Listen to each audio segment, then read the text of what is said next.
Welcome to Ramesh అన్వేషణ YouTube channel.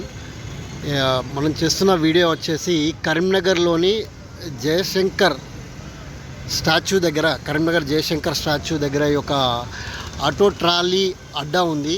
ఈ అడ్డా నుంచే కరీంనగర్ లోకల్లో ఉన్న ప్రజలకి వీళ్ళు సర్వీస్ ఇస్తూ ఉంటారు. ఇండ్లు షిఫ్ట్ చేయడం కానీ, ఏ విధమైన పనులు అవసరం ఉన్నా కూడా పబ్లిక్ వీళ్ళు సర్వీస్ అనేది ఇవ్వడం జరుగుతుంది. ఈ అడ్డా అది జయశంకర్ గారి స్టాచ్యూ.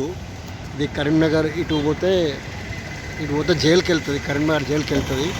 సో ఇది ఒక వేరే అడ్డా. సో ఈ అడ్డా నుంచే కరీంనగర్కి సిటీకి ఒక ట్రాలీ ఎవరికైనా గూడ్స్ కానీ షిఫ్ట్ చేయాలన్నా, హౌస్ షిఫ్ట్ చేయాలన్నా ఇక్కడి నుంచి షిఫ్ట్ చేస్తారు. ఇక్కడి నుంచి ఎవరికైనా రిక్వైర్ ఉంటే ఇక్కడికి వచ్చి మాట్లాడుకొని తీసుకొని వెళ్తారు. సో ఇది వారి యొక్క అడ్డా. కరీంనగర్ నడి ఒడ్డున ఉంటుంది ఈ యొక్క ట్రాలీ అడ్డా, ఆటో ట్రాలీ అడ్డా. సో ఇక్కడ కొంతమంది వాళ్ళు ఆటో డ్రైవర్స్ మరియు యూనియన్ వాళ్ళు ఉన్నారు. సో వాళ్ళ యొక్క పరిస్థితి ఎట్లా ఉంది, వాళ్ళ యొక్క కిరాయి ఏ విధంగా వాళ్ళకి దొరుకుతున్నది, పని దొరుకుతుందా దొరుకుతలేదా, సో వాళ్ళ యొక్క జీవన విధానం అనేది ఎలా నడుస్తుంది, సో వాళ్ళకి ఏమి సమస్యలు ఉన్నాయి, సో వాళ్ళ యొక్క కిరాయి అంటే బండి ఆ ట్రాలీకి కిరాయి రోజు దొరుకుతుందా, మరి వాళ్ళ యొక్క పరిస్థితి ఏ విధంగా ఉందనేది వీళ్ళ యొక్క డిస్ట్రిక్ట్ ప్రెసిడెంట్ గారు ఉన్నారు ఇక్కడ, వాళ్ళ యొక్క డిస్ట్రిక్ట్ ప్రెసిడెంట్ గారు ఉన్నారు.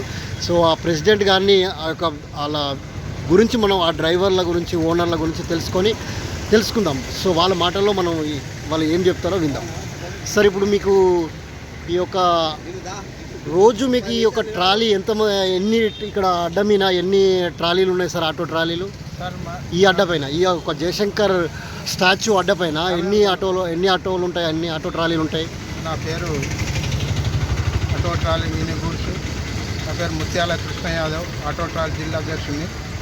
ఇక్కడ జయశంకర్ విగ్రహం దగ్గర, స్టాచ్యూ దగ్గర మాకు మొదటిస్తుంది. కొన్ని సంవత్సరం నుండి ఇక్కడనే అడ్డ పెట్టుకున్నాం కాబట్టి జయశంకర్ విగ్రహం పెట్టుకున్నాం మేము.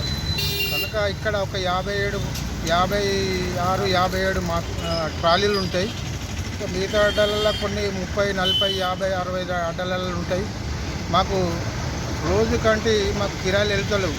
ఒక్కొక్క బండికి వారం రోజుల దాకా కిరాయి వెళ్తలేదు. ట్యాక్సీ కడదామంటే చాలా ఇబ్బంది అవుతుంది, ఫైనాన్స్ కడదామంటే చాలా ఇబ్బంది అవుతుంది.